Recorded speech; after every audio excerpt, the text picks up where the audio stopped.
O repórter MT recebe aqui em seu estúdio o secretário-chefe da Casa Civil, Paulo Zamar Tax, que vai falar conosco sobre alguns pontos que vêm aí sendo abordados, sendo executados pelo governo do Estado.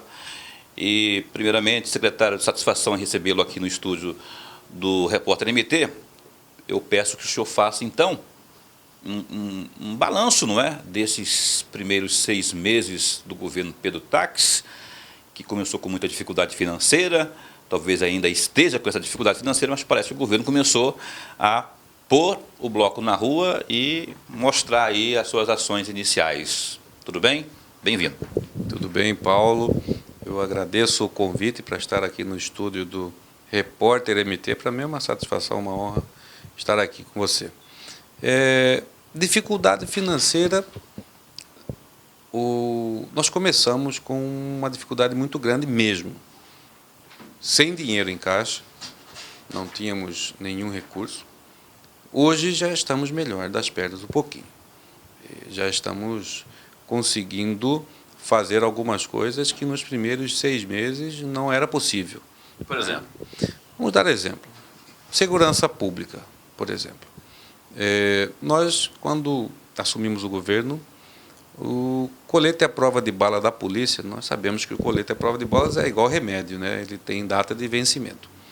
E estava quase 90% dos coletes vencidos, estavam sem armamentos, com viaturas absolutamente incompatíveis com o trabalho policial, viaturas, carro de motor 1000, por exemplo, sem armamento, enfim. Dos 3 helicópteros que nós temos no governo, só um podia levantar voo, 2 não podiam decolar porque estavam com o seguro atrasado. Então, na segurança pública, encontramos assim. O que já fizemos? Dos 3 helicópteros, os 2 que não podiam levantar voo, era o seguro que estava atrasado, R$1 milhão cada um. R$1 milhão cada um? R$1 milhão cada um. E a aeronave sem seguro não pode levantar voo. Nós conseguimos, com R$500 mil, ou seja, metade do valor, pagar o seguro das duas. Das duas. Era R$1 milhão cada uma com... Mas qual foi a engenharia feita aí para esse desconto todo aí? Não tem, qual foi a mágica? Não tem mágica, não tem mágica. É sentar com a seguradora e negociar. Fazer o preço justo. Preço justo, né? O uso do diálogo. O uso do diálogo, do bom senso e do trato ético com o dinheiro público. Hoje nós temos, então, 2 aeronaves funcionando, 2 helicópteros. Na verdade, é 3, né? Nós começamos o governo só com uma. Mais 2, 3 agora. Mais 2, 3. Pela metade do preço, pagamos o seguro de 2, né? E os coletes? Coletes. Já compramos 3 mil coletes à prova de balas. Compramos centenas de fuzis e submetralhadoras. Compramos pistolas. E já estamos entregando 300 viaturas da PM. Tem data para isso? Já entregamos, pelo menos, se não me engano, quase 60. Estamos entregando semanalmente. É isso. E quero destacar que são viaturas, são caminhonetes. Caminhonetes e não viaturas, carros de 1000 cilindradas, né? Então, isto na segurança pública já fizemos. Já conseguimos implementar tudo isso. Vamos passar um pouco agora para a infraestrutura. O governador Pedro Tax já expediu quase 60 ordens de serviço e nas mais diversas rodovias do estado de Mato Grosso. Seja para asfaltamento, para tapa-buraco, para manutenção de estrada vicinal, quase 60 ordens de serviço.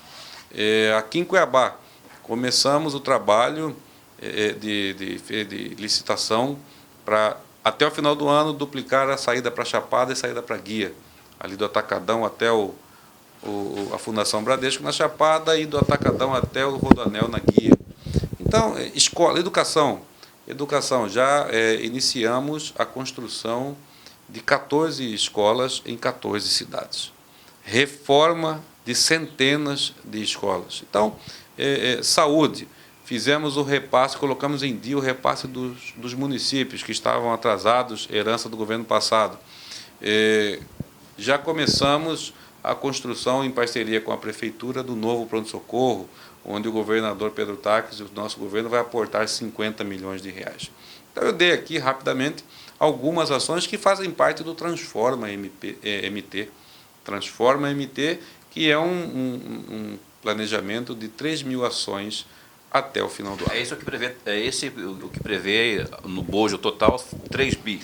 3.000 ações no investimento de 3 bilhões de reais é o Transforma Mato Grosso até dezembro, 31 de dezembro deste ano. O senhor falou aí obras de Cuiabá, que o governo já colocou na rua as suas frentes. O que o senhor pode dizer para o telespectador que está acompanhando aqui o Repórter MT sobre o viaduto da Cefaz, que teve já uma determinação para que pudesse já ser reinaugurado, só que depois pisou-se no freio. Como que está a situação hoje? Muito bem. O viaduto da Cefaz, ele foi feita uma avaliação, reparos, e a empresa que construiu fez tudo isso sem nenhum custo adicional, porque foi uma falha de construção. Quando íamos entregar, o governador fez a vistoria, foi feito um teste com uma carreta de 45 toneladas passando pelo viaduto, ele ia ser entregue, mas no decorrer dos testes, e os testes, as avaliações existem para isso, foi detectado um reparo a ser feito ainda nas juntas de dilatação da obra, que, né, quando toda obra de concreto, no calor ela dilata e na temperatura mais fria ela se contrai. Essas juntas de dilatação mereciam reparos, estão sendo finalizados e eu acredito que nos próximos dias deve ser liberado. Esse conosco aqui no Repórter MT, Paulo Taques, secretário-chefe da Casa Civil. O senhor falou aí, fez um apanhado desses primeiros 6 meses do governo Pedro Taques. E eu gostaria de falar, como a gente começou falando da questão financeira, existe uma novela paralela a isso aí, chamada FEX, que é o Fundo de Exportação. Vem, não vem, o governo, o senhor também já falou lá no Conexão Poder, que só acredita vendo, o governador Pedro Taques também. Ele vem ou não vem? O senador Blairo Maggi diz que vem, segundo o próprio ministro Levi. Outros parlamentares em Brasília acreditam que vem. O senhor acredita que vem ou continua naquela mesma tese do São Tomé? Eu continuo na tese do São Tomé. Quando o dinheiro entrar na conta, eu comemoro. Mas nós tivemos avanços também, é inegável.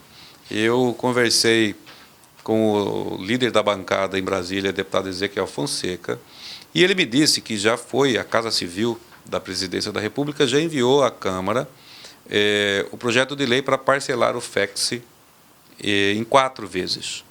E num trabalho... 2014, né? FEX de 2014, que era para ser pago nos primeiros dias deste ano de 2015. E, segundo o deputado Ezequiel Fonseca, num trabalho grandioso da nossa bancada, vai ser aprovado rapidamente na Câmara e no Congresso, enfim, na Câmara e no Senado, esse projeto de lei para pagar o FEX em 4 parcelas. E há um comprometimento da Câmara e do Senado nisso, um trabalho muito grande dos nossos deputados federais e senadores. E eu perguntei ao deputado Ezequiel Fonseca: deputado, na sua avaliação, quando que o FEX está na conta do nosso governo, a primeira parcela? Ele falou: eu acredito que em outubro. Foi a resposta que o deputado Ezequiel Fonseca me deu. Esse é o parâmetro que vocês, então, terão, que o governo terá, para considerar aí essa possibilidade. Uhum. Mas eu quero dizer aqui a você, Paulo, e aos nossos internautas do Repórter MT, o nosso governo, desde o início, quando percebemos que o FEX não ia ser pago, já colocamos o FEX como uma poupança. Uma poupança. Estamos trabalhando sem o FEX. Se ele entrar, ótimo, vai ser muito bem-vindo, mas tudo o que estamos fazendo, nada é levado em conta. Vamos fazer isto porque o FEX vai entrar. Não. Se o FEX entrar, vai nos ajudar muito, mas nós estamos fazendo planejamento sem contar com ele. Se ele não entrar, não terá sido nenhuma surpresa. Não terá sido nenhuma surpresa. O próprio parcelamento do RGA para os servidores públicos, nós condicionamos de uma forma que não contamos com o FEX. Se o FEX chegar, nós vamos até rever isso. Então, a RGA, rapaz, num primeiro momento, causou um certo alvoroço, especialmente junto às categorias de algumas secretarias, de alguns servidores de algumas secretarias, SEMA, DETRAN, enfim, que não concordavam com esse parcelamento. O governo não tinha outro caminho senão o de parcelar? Não tinha, não havia outra maneira a não ser parcelar. Eu mesmo, Paulo, negociei na Casa Civil com mais ou menos 10 categorias.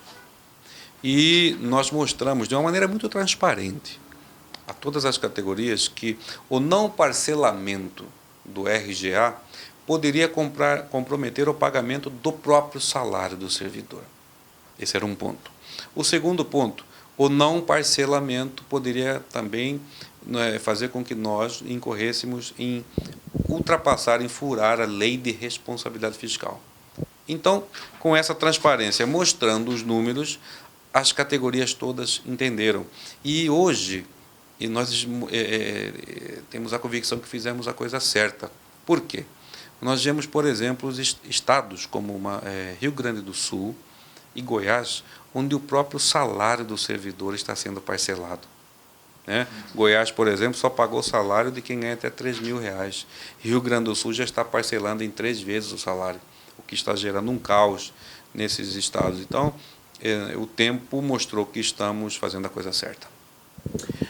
Repórter MT, apresentando aqui uma entrevista com o secretário-chefe da Casa Civil, o Paulo Tax. O senhor está falando aí dos servidores, desse parcelamento, e eu gostaria de abordar um assunto com o senhor que eu o faria ao secretário pertinente, que é o secretário Modesto, que é um recadastramento que o governo está fazendo junto aos seus servidores, não é? É o governo mais desconfiado que eu já vi na minha vida, viu, aqui no estado de Mato Grosso, viu, secretário? Que ele está realmente com a lupa ali tentando detectar aquilo que há de errado, e esse monitoramento, esse recadastramento seria para acabar com os supostos servidores fantasmas, não é? Fala para a gente em que pé que está isso, a partir de que princípio que o governador determinou esse recadastramento. Havia ou há ainda servidores fantasmas no quadro do governo do Estado, do Executivo? Esse recadastramento ainda não acabou. Ele foi feito não por uma questão de desconfiança, mas por uma questão de segurança. Nós recebemos, durante a campanha eleitoral do ano passado, e também no período de transição, muitas informações dando conta de que a folha de pagamento ela continha algumas irregularidades, alguns furos, pagamentos indevidos, uma série de denúncias na campanha e durante a transição. Com base nisso, o governador Pedro Tax determinou que fosse feito esse recadastramento. Nós tivemos uma reunião há alguns dias e o secretário Júlio Modesto disse que já encontrou, sim, uma série de informações que demonstram pagamentos indevidos. Mas eu gostaria de que isso fosse dito quando terminar o recadastramento, né? Até porque... Tem previsão de quando termine isso aí, esse processo todo?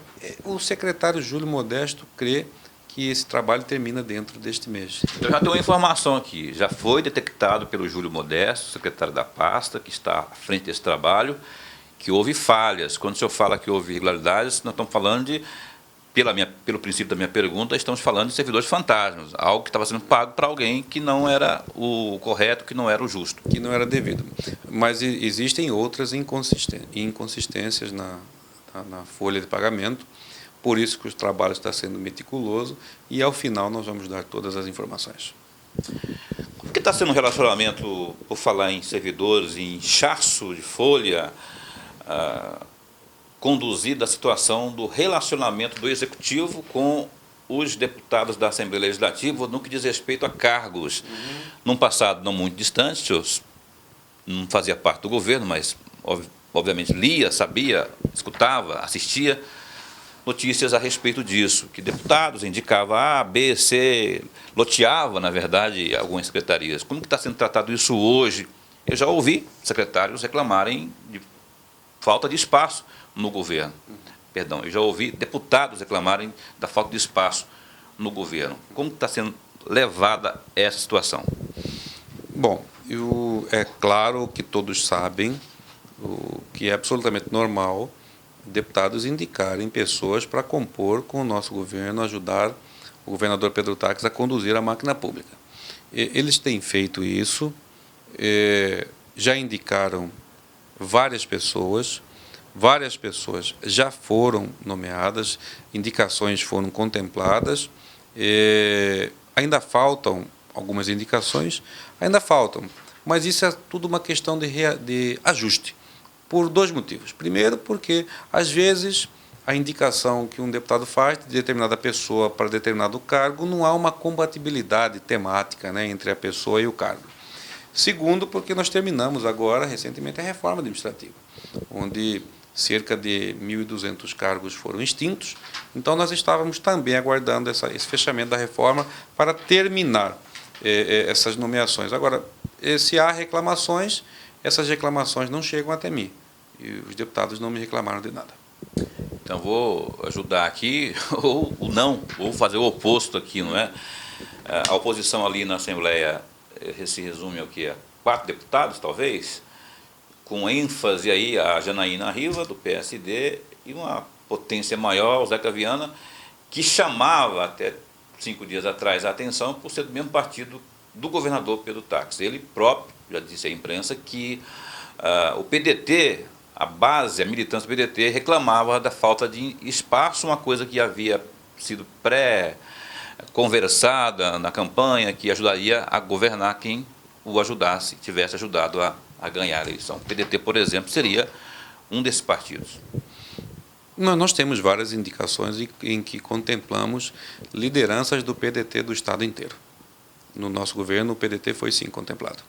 Um assunto que eu falo vocês, porque o Paulo e o Pedro Táxi não gostam muito de falar, mas eu vou perguntar pela minha função de jornalista.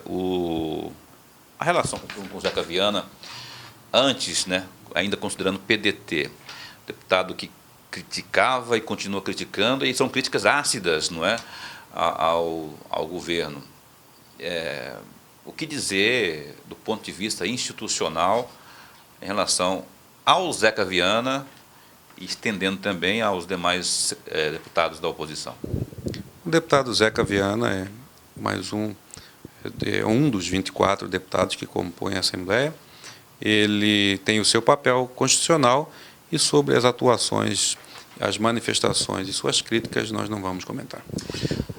Paulo Táxi falando conosco aqui no Repórter MT, falando sobre o governo, as articulações, o que foi e o que está sendo realizado na gestão de Pedro Táxi, que começou no início desse ano.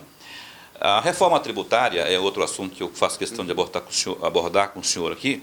Como é que está essa elaboração, quando que ela vai à Assembleia e o que prevê essa reforma tributária do Estado de Mato Grosso?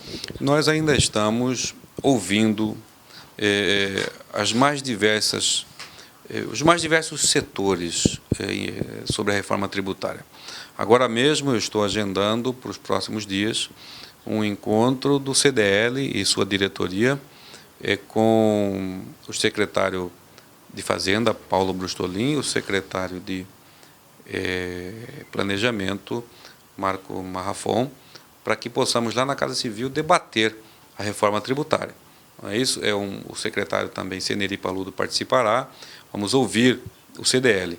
Assim estamos fazendo com os mais diversos segmentos.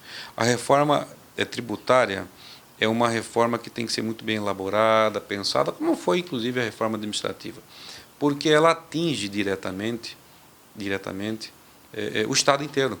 Mas uma coisa que eu tenho ouvido muito, Paulo e nossos amigos internautas, uma coisa que os empresários, do pequeno, do médio, do grande, eles falam de várias coisas, mas todos eles falam de uma coisa: diminuir a quantidade de taxas, de impostos, né? Reduzir isso. Eles apontam várias taxas cobradas de maneira dupla, de bitributação. Isso eu tenho ouvido muito. E sensíveis a isso, estamos pedindo um estudo na Secretaria de Fazenda sobre isso, a quantidade de taxas, de impostos, enfim, se podemos simplificar isso. Isso também passa pela reforma tributária. Mas como fazer isso, secretário, sem impactar na arrecadação do Estado? Aí nós temos que fazer a coisa com o olho no peixe, outro no gato, né? Nós não podemos simplesmente atender a demanda da classe empresarial, das indústrias sem olhar o impacto financeiro. Mas eu quero crer que algumas coisas que os empresários têm dito têm sua razoabilidade. E dentro dessa razoabilidade, nós estamos estudando o menor impacto financeiro para que possamos equacionar isso de uma maneira que fique bom para quem vende, para quem produz e bom para o governo também. Bem, caminhando para o final, eu vou questioná-lo sobre a Lei 10.207, do final de 2014, e, por consequência, da mensagem 45/2015, que vai no mesmo sentido. Essa 45/2015, ela tenta tirar os efeitos daquela de 2014, que é ainda do governo Silval. Por que ela não avançou na Assembleia, considerando que o governo, ao qual o senhor representa, tem na Assembleia a maioria dos deputados? Essa matéria já entrou em pauta, já saiu, já houve discussão, já houve troca de farpas entre os deputados. O governo não interveio no parlamento no sentido de orientar a sua base pela aprovação. Por quê? Não, nós temos o nosso governo, até por determinação do governador Pedro Táxi, e também pelo fato de o governador ter ocupado o parlamento durante 4 anos, ele foi senador da República, nós temos um absoluto respeito pelo tempo que leva o parlamento para discutir suas matérias. Não há nenhum tipo de intervenção, nenhum deputado pode dizer que recebeu qualquer ligação minha pedindo que votasse desta ou daquela maneira. E nem visita do senhor lá no parlamento? Não, as visitas que ocorrem são institucionais. Todas as vezes em que fui ao parlamento de Mato Grosso, fui porque fui convidado. Nenhuma vez... Para intervir? Fui para intervir, como diz o outro, fui de bicão, né? Todas as vezes que fui convidado. Fui para esclarecer, debater temas de interesse do cidadão. Então, eu penso que essa mensagem 45, que revoga a Lei 10.207 do ano passado, por que está rendendo, para responder objetivamente a sua pergunta, está rendendo muito debate? Porque ela atinge os mais variados interesses, não é isso? Ela repercute nas mais variadas camadas do Estado de Mato Grosso. Então é natural que tenha debate. Mas é simples assim analisar, secretário Paulo Táxi, se é uma mensagem que o governo considera importante, se é uma revogação que o governo do Estado, o governo Pedro Táxi, acha importante, se o governo tem uma base que soma a maioria no parlamento, praxe, é natural se considerar ou se imaginar, se interpretar que essa base votará com o governo, que é pela revogação. A questão é essa: por que não se revogou, ainda que o parlamento tenha seu tempo, ainda que haja... Se é um consenso, se o governo pensa assim, se está tendo prejuízos, está tendo situações, deixando o Estado de uma forma constrangedora, porque a 10.207, ao que o governo argumenta, ela é altamente prejudicial, especialmente aos cofres do Estado. Então, essa que é a análise que a gente faz. Veja bem, isso que você disse é verdade. Essa Lei 10.207, ela causa prejuízos mensais aos cofres públicos. Isso já foi dito aos senhores deputados, isso foi dito pelo líder, deputado Wilson Santos, já foram colocados todos esses argumentos. Agora, os deputados, seja da base ou não, eles, obviamente, têm maturidade política para entender o momento certo de votar, né, o momento correto de votar. Nós esperamos que não demore mais muito para que seja votada, porque, como eu disse, tem causado prejuízos mensais aos cofres públicos. Penúltima pergunta, que tem 2 ainda. Wilson Santos, líder do governo na Assembleia. Ao que a gente percebe, a gente cobre diariamente o parlamento, do ponto de vista político, tem conseguido, nos seus tentos, conseguido êxito, não é? Mas eu não sei se só esse parâmetro, só esse critério serve de parâmetro para o governo avaliar se ele está bem ou se ele está mal. Inclusive, nessa votação da LO, houve reclamações contra o Wilson Santos, de que ele teria protelado essa votação, que teria inserido articulações que protelassem. Avalia aí para a gente o trabalho do Wilson Santos como líder do governo, ele que inclusive chegou a pedir perdão, pedir desculpas em função dessa situação da LDO agora, dizendo que não, eu sou principiante como líder, nunca liderei antes um governo e tal, prometo melhorar agora no segundo semestre. Como que está o Wilson Santos como líder como principiante líder do governo? Há alguns dias fizemos uma reunião, eu, o deputado Wilson Santos e o governador Pedro Taques. Só nós três. Nos reunimos por mais de uma hora, quase uma hora e meia. Uma reunião de avaliação do primeiro semestre e planejamento do segundo semestre. A conversa, a reunião começou com a fala do governador assim: deputado Wilson, nós do governo, eu, o governador, a Casa Civil, estamos absolutamente satisfeitos com o seu trabalho de líder. Palavra do governador. Palavras do governador, a reunião foi aberta assim. O governador, inclusive, fez questão de dizer: eu quero abrir esta conversa nossa, dizendo que eu, governador, o nosso governo, a Casa Civil, estamos absolutamente satisfeitos e contentes com o seu trabalho de líder. Gostamos muito, estamos felizes e queremos que continue assim. Eu acho que essa fala do governador Pedro Taques, que eu estou reportando aqui, já diz tudo. Não precisa dizer mais nada. Mas eu preciso dizer aqui, ao repórter MT, o senhor precisa dizer, só tem que dizer, o José Pedro Gonçalves Taques estará se filiando nos próximos dias em qual partido, Paulo Taques de Deus? Qual será a próxima sigla partidária de Pedro Taques? Ele mesmo, o governador Pedro Taques, quando tomar essa decisão, vai dizer. Você não vai dizer, não vai adiantar mesmo. Mas segue aquela análise de PSB e PSDB, não é? Ou não segue também isso? Nem isso pode confirmar, reafirmar, né? Porque já, muita gente já disse, eu acho que até o próprio governador. Eu posso dizer que ele não vai para o PT. Ele não vai para o PT, também se fosse. Beleza, mais alguma coisa que o senhor queira acrescentar aqui ao nosso internauta que esteja assistindo nossa entrevista? Não, nada. Apenas agradecer a você, Paulo, ao repórter MT, que me convidaram para ocupar esse espaço valoroso, e todas as vezes que for convidado, volto aqui com prazer. A relação lá com a Assembleia está boa, né? Apesar da questão da ambulância, que não foi entregue, e que o pessoal começou a reclamar, mas isso não chegou a afetar, ou chegou? Não, não chegou. Na verdade, não há demora nenhuma na licitação da ambulância. É uma licitação complexa e ela tem que ser feita assim mesmo, de maneira tranquila, passos firmes, dando publicidade de tudo que estamos fazendo. Não há demora nenhuma. Relacionamento com a Assembleia, eu vou dizer que eu não considero bom, considero ótimo. Eu tenho semanalmente, e o governador, recebemos vários deputados, e reputo como o relacionamento com a Assembleia não é bom, ele é ótimo.